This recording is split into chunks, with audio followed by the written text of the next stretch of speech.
Hello friends, તો ગઈ બીજે મારે રમાપીરે જતી વખતે એક્સિડન્ટ થયો હતો એક્ટિવામાં. તો આજે પૂરો 1 મંથ થઈ ગયો છે ને આજે હું એકલો ચાલીને જઈ રહ્યો છું પરપડા જ મંદિરે દર્શન કરવા.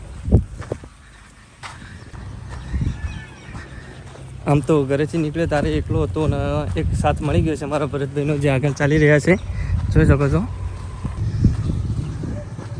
તો મને એવું લાગતું હતું કે રસ્તામાં હું એકલો જ હતું, પણ અહીંયા ઘણા બધા વાહનો રમાપીરના મંદિરે જઈને આવી રહ્યા છે, તો રસ્તામાં મને તકલીફ વધારે પડે નહીં.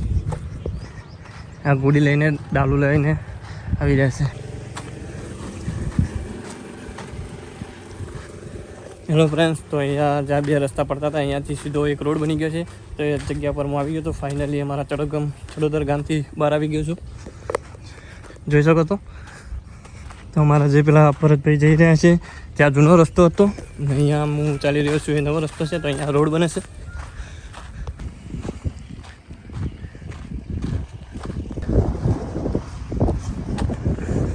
હેલો ફ્રેન્ડ્સ, તો ફાઇનલી મેં અડધો રસ્તો પાર કરી દીધો છે, જે એકોલાથી પાલનપુર જાય છે રોડ સીધો.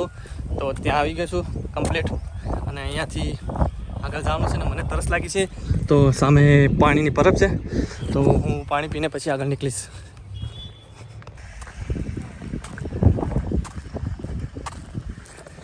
હેલો ફ્રેન્ડ્સ, તો ફાઇનલી જે રસ્તો પારપડા જઈ રહ્યો છે તે રસ્તા પર હું પહોંચી ગયો છું. હવે પારપડા સીધો જઈશ.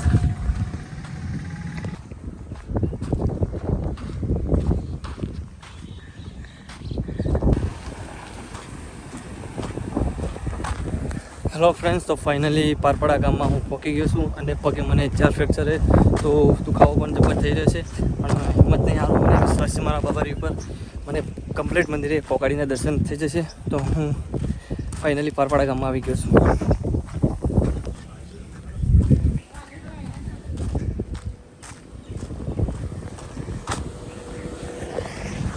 હેલો ફ્રેન્ડ્સ, તો જે પારપડામાં સીતળામાનું મંદિર છે, તો એ મંદિરના પણ હું આગળ નીકળી રહ્યો છું, ને હવે સીધા જઈ રહ્યો છું રમાપીરના મંદિરે.